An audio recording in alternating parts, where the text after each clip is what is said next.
Quero saudar a amada igreja com a paz do nosso Senhor Jesus Cristo. Amém. Conhece você? Conhece? Ai. Não, qual é o seu nome, querida? Meu nome é Rita. Muito bem-vinda, Rita. Deus abençoe a sua vida. Meu querido, qual é o seu nome? José. José e José e Samuel, sejam muito bem-vindos em nome de Jesus. Glórias ao Senhor.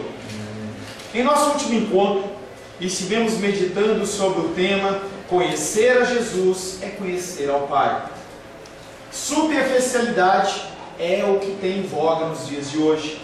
Relacionamentos virtuais se multiplicam nas mídias sociais e quando se trata de coisas espirituais, o comportamento humano tende a seguir o mesmo passo da superficialidade. Uma geração se levanta, dizendo que é a geração da adoração extravagante. Pessoas dançam, pessoas pulam, pessoas exaltam o nome do Senhor, mas que não leem a Bíblia, que não conhecem aqueles que dizem ser seu Salvador e Senhor. É algo triste. Pessoas andam no engano. O verso que ficou da semana passada foi João capítulo 8, verso 19, que diz: então eles lhe perguntaram, onde está o teu pai? Respondeu Jesus: não me conheceis a mim, nem a meu Pai. Se conhecesseis a mim, também conheceríeis ao meu Pai. Jesus, através da palavra, é o único caminho de se chegar a Deus. Não há um outro caminho, não há uma outra forma. Não há conhecimento de Deus revelado a nós que não seja através de Jesus Cristo. Infelizmente, mesmo após milhares de anos, nós continuamos tentando substituir o perfeito, que é Cristo, por outras formas, por outros meios, e isso não dá resultado. Não há outra forma a não ser a busca. É o que nós cantamos: Senhor, te quero, eu te quero mais, me instrui. Não há outra forma a não ser a busca. Não há outra forma a não ser a dedicação e o esforço. Numa prova, você é avaliado pelo que você conhece. Pessoas estudam para concurso e são avaliados pelo que eles conhecem. A pergunta para você é: na vida espiritual que você leva, você está abaixo da média, você está na média ou você está acima da média? Lembrando a você que reprovação nesse teste não dá direito a uma outra oportunidade. Você não tem como fazer uma recuperação. E eu quero que você pense na sua vida espiritual. Às vezes a gente sempre acha que tem uma outra chance, tem um outro momento, tem uma outra oportunidade, e nós vamos nos decepcionar com isso. A palavra de hoje tem como título: para seguir Jesus nós temos que mudar. Cristianismo superficial não existe. Cristão café com leite não existe. Cristão Raimundo diz que com um pé na igreja, um pé no mundo, não existe. Ou você é, ou você não é. A palavra de Deus diz que sim, sim, não, não. O que passar disso é coisa de Satanás. Quero convidar você a abrir a palavra de Deus no Evangelho de João, capítulo 8. Nós estamos fazendo a meditação expositiva do Evangelho de João, capítulo 8. Nós vamos ler mais uma vez do verso 12 ao verso 20. Do verso 12 ao verso 20. Não, ao verso 21. João capítulo 8, versos 12 em diante. Assim diz a palavra de Deus. De novo lhes falava Jesus dizendo: eu sou a luz do mundo. Quem me segue não andará nas trevas, pelo contrário, terá a luz da vida. Então lhe objetaram os fariseus: tu dás testemunho de ti mesmo, logo teu testemunho não é verdadeiro. Respondeu Jesus e disse-lhes: posto que eu testifico de mim mesmo, meu testemunho é verdadeiro, porque sei de onde vim e para onde vou. Mas vós não sabeis de onde veio nem para onde vou. Verso 20. Proferiu ele estas palavras no lugar do gasofilaço, enquanto ensinava no templo. E ninguém o prendeu, porque não era ainda chegada a sua hora. Verso 21. De outra feita, ele lhes falou, dizendo: vou retirar-me, e vós me procurareis, mas perecereis no vosso pecado. Para onde vou, não podeis ir. Verso 22. Então diziam os judeus: terá ele acaso a intenção de suicidar-se? Porque diz: para onde vou, vós não podeis ir. Palavra do Senhor, amém? Amém. Senhor, em nome de Jesus, nós lemos a Tua palavra que é viva e eficaz, uma palavra que é mais cortante do que uma espada de dois gumes. E nós precisamos, Pai querido, que o Senhor esquadrinhe o nosso coração, que o Senhor venha dando a direção, para que nós venhamos a aprender das coisas concernentes ao Teu reino e à Tua palavra. Sem a Tua direção nós não chegamos ao Pai. Sem a Tua direção nós nos perdemos, nós morremos, e nós precisamos da Tua luz. Pai, aquele que fala, Pai querido, nesta noite é imperfeito e é pecador e precisa da Tua ajuda. Não permita, Pai querido, que eu ensine de uma maneira errada. Não permita, Pai querido, que eu traga um conhecimento do meu coração, mas que eu possa trazer um ensinamento que provenha do Teu altar ao coração dos meus irmãos e das minhas irmãs. Que sobre nós, sobre a nossa igreja, o Teu espírito de entendimento seja, Pai querido, aquele que nos dá o entendimento da Tua palavra e do Teu recado nesta noite, em nome de Jesus. Amém. Para seguir Jesus, temos que mudar. As pessoas, elas acham que não precisa de nenhum tipo de mudança. Na época de Jesus não era diferente. Na época de Jesus, as pessoas, elas queriam manter nos mesmos caminhos. Havia uma contenda entre os novos convertidos judeus, em que eles queriam colocar uma série de regras e imposições sobre as pessoas, ao ponto dos discípulos falarem: não, para. Esse tipo de coisa é da antiga aliança, não é da nova aliança. As pessoas não gostam de mudança. As pessoas gostam de se manter no mesmo. Jesus, ao proclamar-se a luz do mundo, Ele continua convidando a humanidade inteira para um êxodo diferente. Não um êxodo do Egito para uma terra prometida, mas para o Egito espiritual que nós vivemos, para uma Canaã espiritual. A humanidade inteira, ela é convidada, e ela que se submete a um sistema de poder que tem por fundamento o dinheiro. O que manda na época de Jesus, o que mandava na época de Jesus, o que manda nos dias de hoje, chama-se dinheiro. Falava hoje pela manhã da tristeza das igrejas cristãs, em que elas se movimentam única e exclusivamente através do dinheiro. O cerne, o foco é o dinheiro. Naquela época de Jesus também assim o era. Esse Deus do dinheiro, Ele é um Deus homicida, Ele é um Deus mentiroso, e o seu domínio é um espaço de morte. Ele promete coisas a você que Ele não pode cumprir. Nós falávamos hoje pela manhã sobre um Deus El Shaddai, sobre um Deus todo-poderoso. Falávamos sobre um Deus Adonai, um Deus que é governador de todas as coisas, e que Ele promete e Ele cumpre. O Deus do dinheiro não pode dar o que você precisa.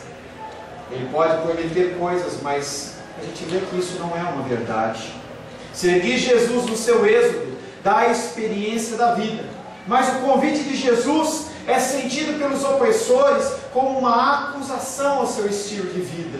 A palavra na nossa igreja é uma palavra dura. Muitas pessoas vêm algumas vezes e depois vão embora. Eu quero, pastor, é uma palavra de vitória. Tem pessoas que me ligam e falam assim: pastor, você continua pregando daquele jeito? Você continua falando daquele jeito? Eu falo: irmã, eu continuo falando. Irmão, eu continuo falando daquele jeito. Quando você mudar, você me avisa.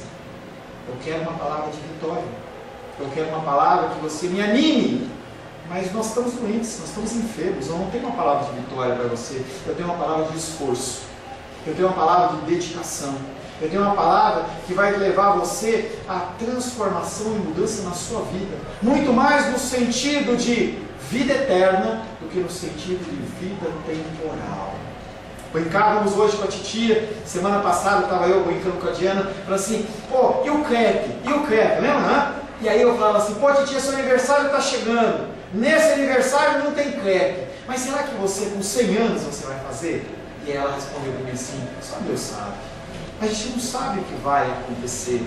A gente não tem controle, não tem domínio. Por isso que nós temos que ser dependentes desse Deus. Mas quando a palavra de Deus vem sobre a nossa vida e nos confronta, nós temos duas opções: ou nós mudamos, ou nós permanecemos os mesmos?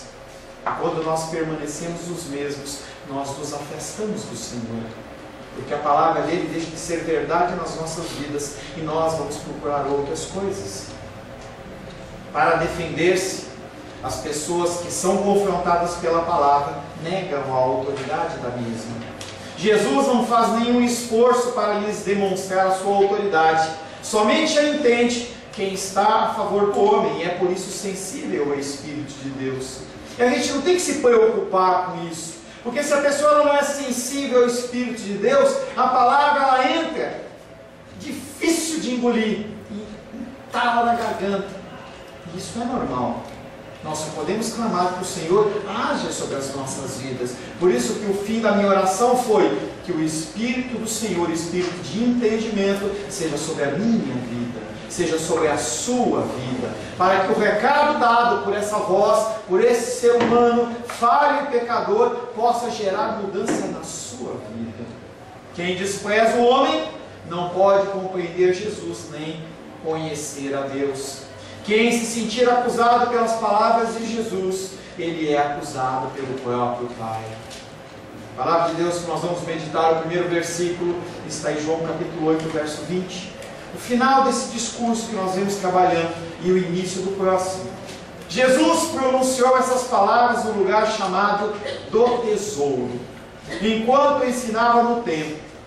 Ninguém o prendeu, porque sua hora ainda não havia chegado. O evangelista termina esse diálogo entre Jesus e os fariseus, identificando aonde Jesus falava. Aonde precisamente Jesus falava dentro do templo. Ele falava numa região que era o lugar onde se colocavam as caixas, onde se recolhiam as ofertas. E as caixas elas tinham um formato singular. O formato era um chifre de carneiro. E cada um tinha a denominação para onde ia. Olha, isso aqui vai para os pobres, isso aqui vai para os sacerdotes, isso aqui vai para isso. E as pessoas semeavam as suas ofertas com alegria. Cada caixa tinha uma inscrição informando o que acontecia lá. O ponto principal que João quer destacar nesse versículo é: ninguém o prendeu. E nós já falamos em versículos anteriores que não havia chegado a hora e as pessoas não conseguiam colocar a mão nisso. Não é chegada a hora, porque quem determina a hora é Deus. Abra a palavra de Deus em Eclesiastes capítulo 3.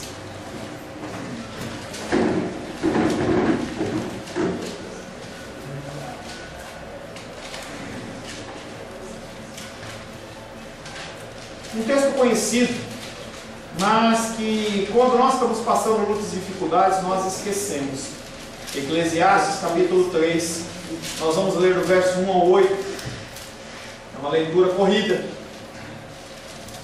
Eclesiastes 3, versos de 1 a 8. Tudo tem o seu tempo pré-determinado, e há tempo para todo propósito debaixo do céu.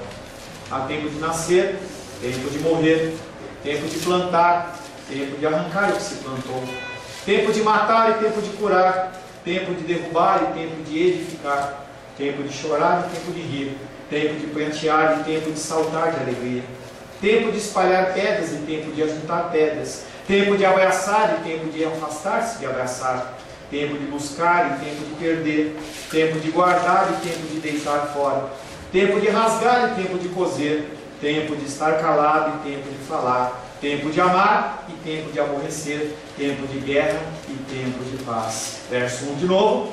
Tudo tem o seu tempo determinado e há tempo para todo o propósito debaixo do céu.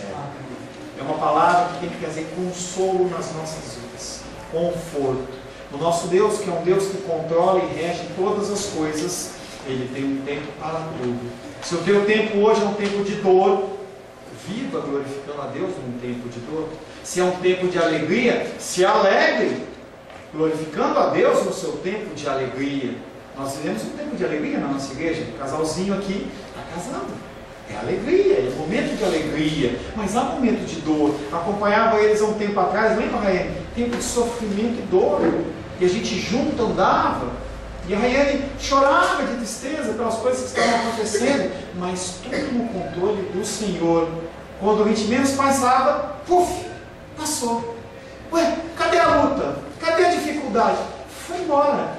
Porque há tempo de viver o tempo da luta e tempo de você não viver o tempo da luta. O evangelista nos apresenta o espantoso poder de Deus a esse respeito. O nosso Deus, Ele é soberano. E se nós analisarmos a nossa vida, nós vemos como nós somos cuidados por Ele. Como Ele tem cuidado de cada detalhe da nossa vida. No casamento dos queridos, na nossa alimentação, no nosso vestuário, no nosso transporte, no livramento do irmão Paulo. Você sabia que a gente poderia, na noite de hoje, estar chorando num velório? Porque se ele talvez, como um ex-policial militar, talvez ele vendo alguém mexer no carro dele, pudesse querer impedir aquilo, e o cara podia dar um tiro nele, ou dar um tiro na Diana, que a gente poderia viver um momento de dor. E o Senhor tem cuidado de nós, e nós temos que reconhecer esse Deus Todo-Poderoso. E a pergunta que eu faço para você e faço para mim é: por que nós temos tanta desconfiança no nosso curso? Por que nós temos tanta dificuldade em reconhecer que Deus, Ele é soberano e que nada acontece fora dos seus desígnios, do seu controle? Com certeza o Paulo não ficou feliz e satisfeito porque arrombaram o carro dele. Mas ele entende que há sim o cuidado e o amor de Deus. E nós temos que reconhecer desta maneira a soberania do nosso Deus. Aprove a Deus permitir um teste, uma prova na fé dele. Será que esse homem que está dizendo isso e aquilo, ele realmente me glorifica de todas as formas? Nós somos levados a testes e provas ao tempo todo o tempo. Por que temos tanta dificuldade em reconhecer a soberania de Deus? Isso é uma realidade de todo ser humano. Os religiosos, naquele tempo de Jesus Cristo, eles foram literalmente obrigados a suportar que publicamente Cristo ensinasse no templo. Imagina a indignação daqueles homens. Sacerdotes reconhecidos com as suas vestes lindas e maravilhosas, e o filho do carpinteiro apontando o dedo para eles e mostrando para eles que o que eles estavam fazendo era errado. Com uma palavra, humanamente falando, eles poderiam ter banido Jesus Cristo daquele tempo. Em especial, quando ele se aventurou a assumir o ofício de mestre. Vocês não são mestres, eu sou mestre. Além de tudo, vocês têm que me ouvir. Tem uma frase antiga lá do Zagallo, em que ele fala: vocês vão ter que me engolir. Apareceu bastante na Copa do Mundo. Vocês vão ter que me engolir. E o Zagallo falava isso porque aqueles que falavam mal dele não tinham como confrontá-lo, porque ele apresentava títulos. Olha, você fala mal de mim, mas aqui ó, campeão. Não posso falar nada, você tem que me engolir. Aquelas pessoas eram obrigadas a engolir Jesus, porque ele falava da palavra de Deus. Eles não tinham como ir contra, eles não tinham argumento, eles se levantavam, se revezavam e não conseguiam colocar Jesus Cristo em uma posição de desconforto. O evangelista menciona uma vez mais a sua hora, para que pudéssemos aprender que não é pela vontade dos homens, mas pela vontade de Deus que vivemos e morremos. Toda e qualquer situação, toda e qualquer situação que você passa está sob o controle de Deus. Algumas a gente não entende, algumas a gente não aceita, mas todas as situações estão sob o controle do nosso Deus. Não é pela vontade dos homens, mas é pela vontade de Deus que vivemos e morremos. 3 versículos só para testificar isso. João capítulo 2, verso 4. Mas Jesus lhe disse: mulher, que tenho eu contigo? Ainda não é chegada a minha hora. Bodas de Caná da Galileia. João capítulo 7, verso 6. Disse-lhes, pois, Jesus: o meu tempo ainda não chegou, mas o vosso tempo está sempre presente. Terceiro texto, João capítulo 7, verso 30. Então, em outra ocasião, procuravam prendê-lo, mas ninguém lhe pôs a mão, porque ainda não era chegada a sua hora. Não tem como ninguém tocar em você se não for o momento de Deus. Com o objetivo de te edificar, de te fazer crescer. O templo que anteriormente representava a casa do Pai, agora representava a opressão e tinha como chefe o dinheiro arrecadado pela instituição. E é o que nós vemos com muita tristeza nas igrejas por aí. O dinheiro, a arrecadação, as finanças. Tem que vir. Dá 1000. dá 2.000, 5.000, quero 100 que dá 1.000, 100 que dá 2.000. Quem gosta de assistir isso é o irmão Cláudio. Depois você conversa com ele, ele vai falar nos programas que ele viu, que os caras pedem 1, 100, 1.000, 500 e tal. As pessoas, elas acham que o ser humano é que mantém a obra de Deus. E quem mantém a obra de Deus é o próprio Deus. É o próprio Deus. Quem mantém a minha vida é o próprio Deus. Quem mantém a sua vida é o próprio Deus. Mas a pessoa está armando, a pessoa está articulando, a pessoa está querendo destruir. Deus não permite. O tempo passa e o Deus não permite. No tesouro do templo guardavam-se os frutos da exploração do povo.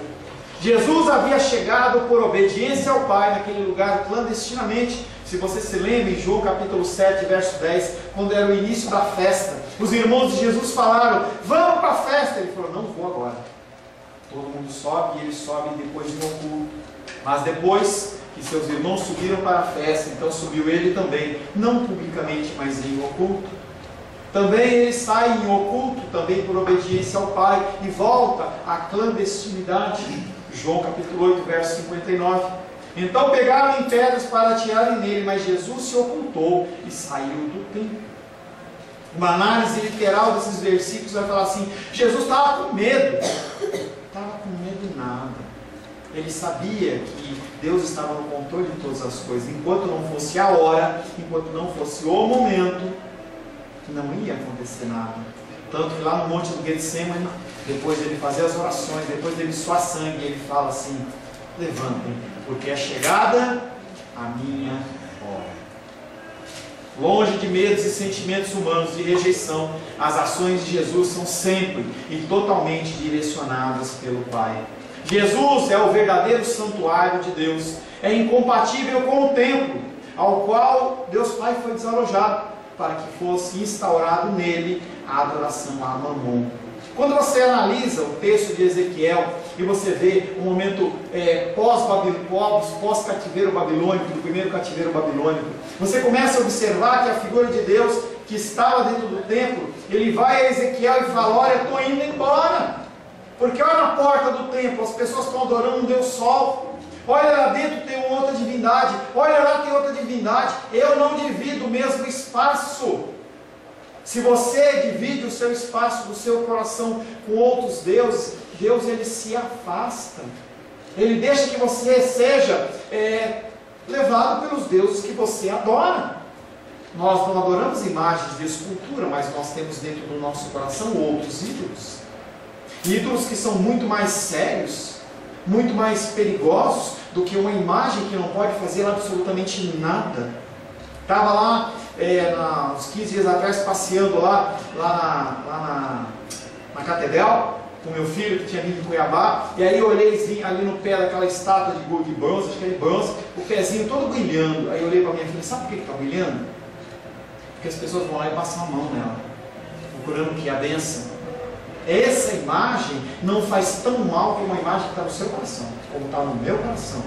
Imagem de idolatria, de trabalho, de filhos, de lugares, de igreja, de ministérios, de dinheiro, de toda sorte de coisas. Uma coisa que nós sabemos fazer é fabricar ídolos. Muito mais do que uma imagem, o coração nosso está infestado por esses ídolos. Jesus, o verdadeiro santuário de Deus, é incompatível com um templo em que há outras adorações, em que há outras prioridades, em que há outras coisas a se observar. João capítulo 2, versos 19 a 21, 9 e 21 diz: Jesus lhe respondeu: destruí este santuário e em 3 dias o reconstruirei. Replicaram os judeus: em 46 anos foi edificado esse santuário, e tu em 3 dias o levantarás? Ele, porém, se referia ao santuário do seu corpo. Nós temos que parar de sermos literais em relação a coisas e começarmos a buscar o entendimento através do Espírito Santo. As pessoas, cada vez mais, elas têm sido levadas pela uma literalidade das suas ações e das suas leituras, e eles agem de uma maneira errada. Jesus Cristo, ele é o verdadeiro santuário, ele é o verdadeiro templo. A partir do momento em que ele morre e ressuscita, o verdadeiro templo, o novo templo, não é essa parede, não é essa igreja, mas é eu e você. E nós temos que adorar o nosso Deus. Por essa discordância, as autoridades vão sacrificá-lo. Aqueles homens não podem aceitar, não podem suportar que a adoração deles está errada. Por isso eles querem matá-lo, optando pela morte de Jesus antes que ponha em perigo o benefício econômico de que eles desfrutam. João capítulo 11, versos 48. Se o deixarmos assim, todos crerão nele. Depois virão os romanos e tomarão não só o nosso lugar, mas a nossa própria nação. Eles eram maus, pastor Paulo. Aqueles homens, eles eram maus. Eles são dignos do inferno, porque eles sacrificaram o meu Jesus. Eles mataram o meu Jesus com requintes de crueldade. Eles chicotearam ele. Cada chicotada arrancava um pedaço da sua carne. Eles cuspiam no rosto de Jesus. Eles colocaram a cruz na cabeça de Jesus, a coroa de espinho na cabeça de Jesus. Colocaram ele pregado numa cruz, pelado, desnudo, humilhado perante as pessoas.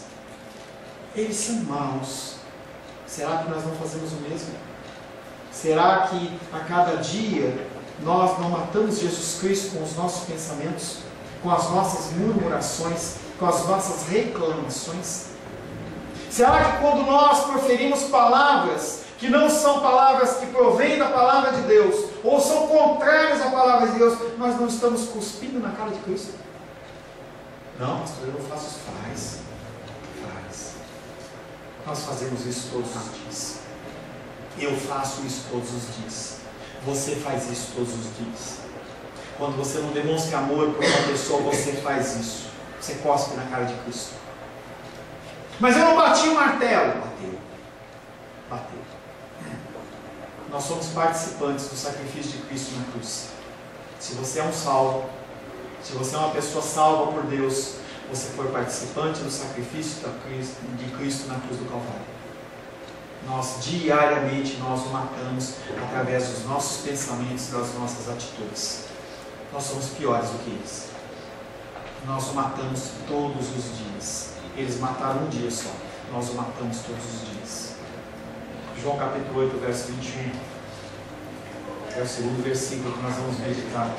Jesus lhes disse ainda: vou retirar-me, e vós me procurareis, e contudo morrereis em vosso pecado. Para onde eu vou, vós não podeis ir.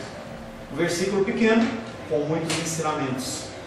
Estes a quem Jesus fala representam um sistema que odeia Jesus e quer matá-lo. Sabia que esse versículo está falando de mim e de você? Em certo aspecto, nós queremos matar a Cristo com as nossas palavras e pensamentos. Os temas desenvolvidos anteriormente agora eles são ampliados. Jesus ele vinha chamando a atenção dos fariseus, ele vinha chamando a atenção dos religiosos, e ele expande um pouco mais agora com uma advertência. Jesus vem, e para onde ele está indo? Quem é o Pai e quem é Jesus? E ainda o oposto de cada um desses temas é aplicado a Jesus, aos judeus. Jesus é de cima e eles são de baixo. Eles são deste mundo e eles não são deste mundo. Para onde ele vai, eles não podem ir. Deus é o Pai dele, mas o pai dos judeus, o pai daqueles que negam a Cristo, chama-se Satanás. Jesus, nesse verso, repete um pensamento proferido há algum tempo atrás, mas acrescenta a advertência que eu falei para vocês. Um discurso semelhante. João capítulo 7, versos 33 e 34. Ainda por pouco tempo estou convosco, e depois irei para junto daquele que me enviou. Havereis de me procurar e não me achareis. Também onde eu estou, vós não podeis ir. Repetição? Não. Aqui ele só fala da dificuldade, e aí nesse versículo que nós lemos, no verso 21, ele mostra o problema. Ele sabe que a situação não pode durar e insiste na gravidade das circunstâncias, e cada ação que você toma, cada omissão de você em relação a um assunto, tem consequências. Não há como você escapar disso. Não há como você executar uma coisa e falar assim, eu me arrependo, e não achar que não tem consequências. Há consequências. Sejam consequências temporais, sejam consequências eternas e espirituais. Jesus, neste verso, repete um pensamento proferido há algum tempo atrás, mas acrescenta uma advertência. Ele sabe que a situação não pode durar e insiste na gravidade das circunstâncias, e é isso que eu faço todo domingo. Eu digo para você, você precisa mudar. Você precisa mudar. Não porque eu estou falando, mas porque as Escrituras estão alertando. Alerta, alerta, alerta, alerta. Quando você vai num farol, ele está no farol amarelo, ele está te alertando. Olha, está na hora de parar. Se você atravessar, pode ser que alguém venha e colide em você. Lá nos Estados Unidos, 2 furacões no nível 4 bateram no solo ao mesmo tempo, destruíram, são total ali. Antes do furacão chegar, toca-se sinais e alertas.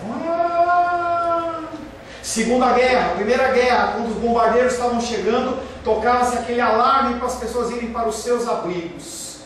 Porque alguma coisa vai acontecer. Domingo após domingo nós nos reunimos e a mensagem é a mesma. Mensagem que eu dou, mensagem que o Sebastião dá, mensagem que o Paulo dá. Nós temos que nos posicionar. Eu quero ser cristão, viva como cristão. Eu quero ser do mundo, viva conforme o mundo. O fato é que a rejeição que fazem dele vai ter consequências desastrosas, porque a permanência no pecado leva à morte. Romanos 6, 23 diz... Opa, faltou. Romanos 6, 23 diz: porque o salário do pecado é a morte, e o dom gratuito de Deus é a vida eterna em Cristo Jesus, o nosso Senhor. Mas o salário do pecado é a morte.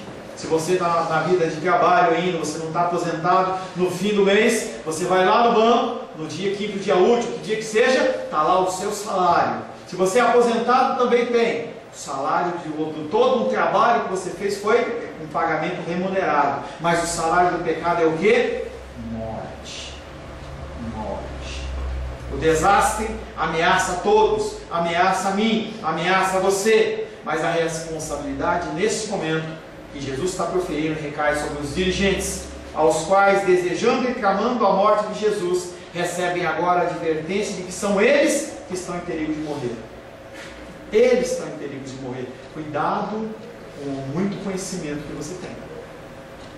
Às vezes a pessoa, ela se ensoberbece e cresce, achando que porque ela sabe muito, ela é melhor. Você não é melhor. Eu não sou melhor. Eu acompanho pessoas que acham que estão sabendo, estão aprendendo, e do hora que percebe, cai. Pô, pastor, eu não esperava. Pois é, cai. A palavra de Deus diz que aquele que está em pé, cuide para que não caia. Nós temos que viver em vigilância o tempo todo o tempo. O desastre ameaça a todos, mas a responsabilidade recai sobre os dirigentes, os quais, desejando e clamando a morte de Jesus, recebem agora a advertência que são eles que estão em perigo de morte. Planejavam eliminar um inimigo perigoso, e Jesus lhes revela que o perigo não está nele, e sim na hostilidade contra ele. Aquele que eles consideram inimigo é o único que pode salvar, e rejeitá-lo significa ruína. Quando você fala da palavra de Deus para alguém e a pessoa te rejeita, ela não está rejeitando você, ela está rejeitando a Deus. E nós temos que insistir enquanto for tempo de insistir. Quem vai definir isso? O seu relacionamento com o Senhor. Esse relacionamento com o Senhor vai falar assim: continua falando, continua insistindo, continua falando, até que seja o momento de não falar mais. Jesus Cristo, Ele é a única saída dessa destruição. Lucas capítulo 12, verso 48 diz: aquele, porém, que não soube a vontade do seu Senhor e fez coisas dignas de reprovação, levará poucos açoites. Mas aquele a quem muito foi dado, muito lhe será exigido. E aquele a quem muito se confia, muito lhe pedirão. Se você tem conhecimento, você vai ser cobrado disso. Você vai ser cobrado, inclusive, de transmitir a outras pessoas. Não, pastor, mas eu acho que ainda é muito cedo. Eu sou muito jovem. Eu estou com 20 anos, estou com 15 anos, estou com 18 anos. Eu acho que ainda tem tempo. Não tem tempo. O tempo é agora. Há tempo para todas as coisas. Mas a gente não sabe qual é esse tempo. Por isso que nós temos que nos submeter ao Senhor todo o tempo. Retomando o versículo 21 novamente. Jesus lhes disse ainda: vou retirar-me e vós me procurareis, e contudo morrereis em vosso pecado. Para onde eu vou, vós não podeis ir. Por que os judeus vão procurar Jesus? E aí eu fiquei olhando para esse texto, eu falei assim, coisa estranha. Eles estão lutando para que Jesus saia do templo, suma, e aí Jesus fala, vou me retirar e vós me procurareis. E contudo morrereis em vosso pecado. O que Jesus está querendo dizer aí? Os judeus, na verdade, não vão procurar a Jesus pessoalmente. Pelo contrário, eles estão felizes em ele se afastar do templo e eles conseguirem sufocar qualquer palavra que ele venha falar. O que se quer dizer, na verdade, é que eles continuarão procurando por um Messias e não o Messias. Não o verdadeiro, mas o falso. Um falso que se adapte aos seus corações. Aqueles homens, eles vão continuar procurando o Messias, mas não o Messias. Eles vão procurar um Messias que seja agradável aos seus corações. Será que você procura um Jesus Cristo que te satisfaça? Será que é isso que você quer de Deus? Não, eu vou para a casa de Deus porque eu quero ser alimentado, eu quero ser cuidado, eu quero ser feliz, eu quero receber provisão, eu quero ser rico. Esse Deus não é o Deus das Escrituras, sinto lhe dizer. Ele faz todas essas coisas, mas se você vai a Ele apenas com esse objetivo, você está com a motivação errada e você vai encontrar um Deus diferente. Talvez você encontre o Deus do tempo, o Deus do dinheiro. Falava hoje pela manhã para as pessoas, eu fui dar aula em Planaltina e eu estava tentando sintonizar uma rádio, aí estava mostrando uma campanha numa grande igreja, em que ele falava assim, olha, você vem aqui na igreja e vai ter um pouco de terra de Israel no chão, e você vai colocar a mão em cima, e aqui você vai ser abençoado. Chega mais cedo para encher a sua garrafinha de água, com a água ungida, a água consagrada. Que Deus é esse? Convido você a ler de Gênesis Apocalipse e procurar Deus mandando fazer esse tipo de coisa. Ele manda adorar a Ele, não a coisas, não a elementos, não a óleo, não a terra, não a água. O nosso Deus não precisa disso. Ele é soberano. Ele não precisa disso. Jesus lhes disse, vou retirar de vós, me procurarei. As pessoas procuram com afinco um Deus que satisfaça os seus corações. Como é o caso daquela pessoa que eu disse para vocês, pastor, você ainda está falando daquele jeito? Estou, querida, estou, querido. É assim que Deus ele colocou para eu falar. Eu tenho que falar da dificuldade, eu tenho que falar do pecado, eu tenho que falar para que, quem sabe, as pessoas elas se convertam genuinamente. Eles morrerão em seu pecado de incredulidade ao rejeitar Jesus e a sua revelação. Você pode me rejeitar, eu vou sentir tristeza, vou ficar triste, eu sou ser humano. Mas você pode me rejeitar. O que você não pode rejeitar é a palavra de Deus, o que ela te ensina. Se o que você ouve aqui, se você ouve na internet, se você ouve na televisão ou no rádio, ele procede da palavra de Deus, siga. Se não procede, descarte. Eles morrerão em seu pecado de incredulidade ao rejeitar Jesus e a sua revelação. Jesus diz, para onde eu vou, vós não podeis ir. Como poderia ser de outra forma? Eles não querem Deus, eles não querem o Messias, eles querem o seu ídolo. Rejeitar o Filho é rejeitar o Pai. Rejeitar as suas ordenanças é rejeitar o Pai. Quando você rejeita a instrução da palavra, você está dizendo, Deus, eu não quero você. Domingo, sábado eu estava dando aula em Planaltina e eu fiz uma coisa que eu sempre faço. Alguns já fizeram comigo, em que eu faço a pessoa repetir, eu odeio a Deus. E a pessoa, ela quase que ela engasgou, entendeu? E não conseguia. Não, pastor, não é bem assim. Eu falei, tá, continua aí. E aí, vira e mexe na aula, eu falava. E aquela pessoa começou a ficar incomodada. Nós cuspimos na cara de Jesus quando nós rejeitamos os seus ensinamentos. Como nós podemos dizer que nós amamos a Deus? Como eles poderão entrar na presença do Pai no último dia sem o Filho? Como eu e você poderemos entrar na presença do Pai sem Jesus Cristo? Em nossos próprios dias, quando Cristo bater na nossa porta, devemos correr imediatamente ao seu encontro. Mas não é um encontro casual, não é um encontro em que você encontra um dia não encontra mais. Tem que ser um hábito. A nossa mudança, o título dessa palavra, a nossa mudança tem que ser dia após dia, após dia, após dia. Com essas palavras, Cristo denuncia todos os incrédulos, dizendo que, depois de haverem desprezado a doutrina do Evangelho, se verão dominados por uma angústia tão grande que se verão constrangidos a clamar a Deus. E a gente vê isso demais. Pessoas se afastam da presença de Deus, se afastam dos caminhos do Senhor.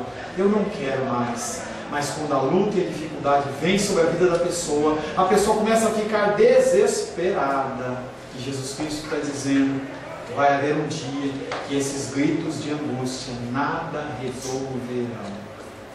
O que Jesus Cristo pede para mim, pede para você, não é algo que é possível ser feito pelas nossas próprias forças. Não demanda a sua dedicação, a sua força, o seu esforço físico, apesar que nós temos que nos dedicar e nos esforçarmos. Se você se entregar apenas à sua vontade, você não consegue. Eu não consigo, você não consegue. Mas nós temos um Deus todo-poderoso, um Deus maravilhoso, um Deus majestoso, um Deus que não dormita nem dorme, um Deus que promete que acampa os seus anjos ao nosso redor, enquanto Satanás fica ao nosso derredor. Um Deus que promete que nunca vai faltar o pão na nossa mesa. Nunca uma pessoa que confessa a Ele vai passar por esse tipo de luta e dificuldade no sentido de a vida inteira. Pode haver momentos, mas não é algo eterno. Esse Deus é um Deus que promete que haverá um tempo em que toda lágrima vai ser secada. Toda dor vai ficar no passado. Esse é o nosso Deus. Mas Ele pede algumas coisas para você. Ele pede uma conversão genuína em cada pensamento meu, em cada pensamento seu. Comece a adestrar o seu pensamento para você pensar como Deus. Não se deixe levar pelas ondas, não se deixe levado pela influência da internet, da televisão, dos jornais. Daqui a pouco nós vamos para casa do Fantástico. Não se deixe levar. Monitore os seus pensamentos. A conversão dos nossos pensamentos ela tem que ser genuína dia após dia, mas você não consegue. Deus, me ajuda a converter os meus pensamentos.